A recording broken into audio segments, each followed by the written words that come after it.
प्रियव्रत षडंगी राज्य संयोजक। ब्राह्मण महासंघ ओडिशा तार चतुर्थ वार्षिक उत्सव पालन करुच्ची केन्द्र भितर सभा कार्य को केमती होची प्रदर्शन करिया।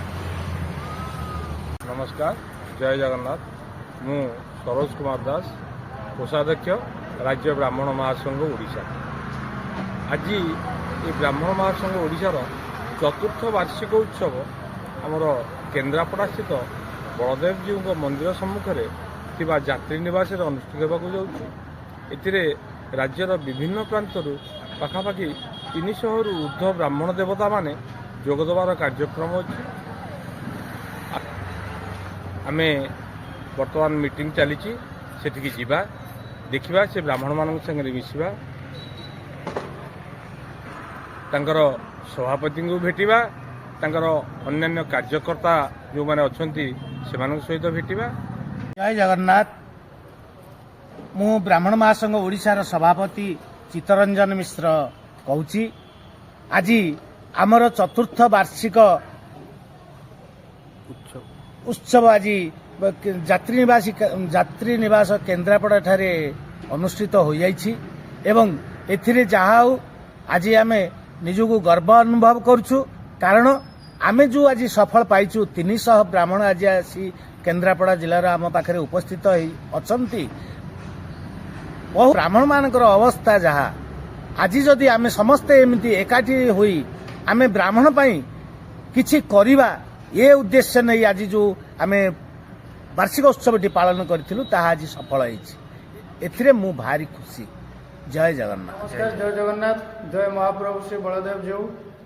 ब्राह्मण महासंघ ओडिशार चतुर्थ वार्षिक उत्सव उपलक्षे आज आम एठी अति कम 300 ब्राह्मण महाभाग उपस्थित थिलु। आज यही सभारे आमे समाज केमिति मंगल हब, ब्राह्मण समाज केवल ब्राह्मण समाज ପାଇଁ काम करूने कहीं ब्राह्मण समाज सब सनातन संस्कृति सनातन धर्म रक्षा करेछि और सही सनातन धर्म से सनातन संस्कृति सारा पृथ्वी को रक्षा करुचे। तेणु ब्राह्मण महासंघ काम करुचे केवल तापाई नुह सारा जनसमाज पाई। तेणु आमर ये समाज तरफ आह्वान समस्ते आसतु, समस्ते ब्राह्मण महाभाग आसतु, एथिरे योगदान दियंतु, सनातन धर्म को रक्षा करंतु। जय जगन्नाथ।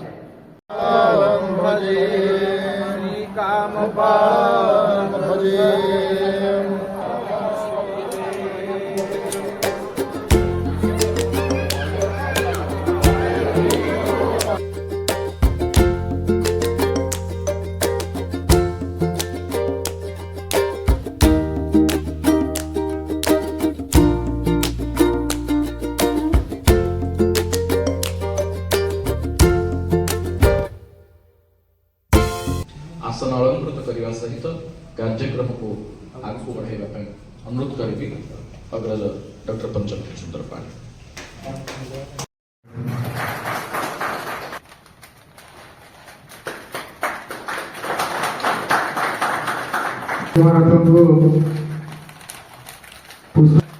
सरोज कुमार दास महाशय पछाड़े राज्य साधारण राज्य सहसंपादक जितेश्वर सरोज को उपाधि प्रदान कर सम्मानित करिबा।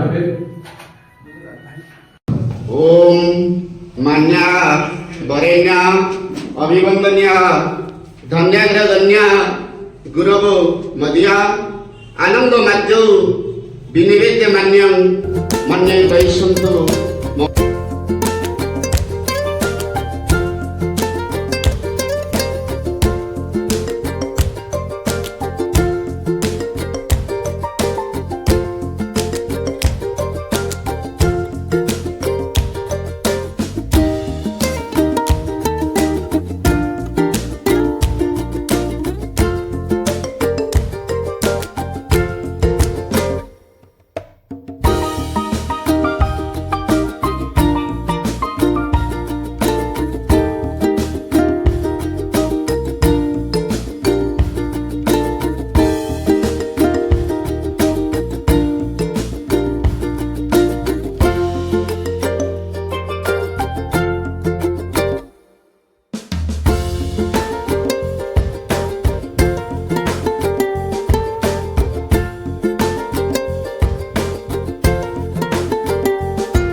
भद्राणि पश्यन्तु मा कश्चित् दुःखभाग् भवेत् काले वर्षन्तु पर्जन्यः पृथिवी सस्यशालिनी देशोऽयं क्षोभरहितः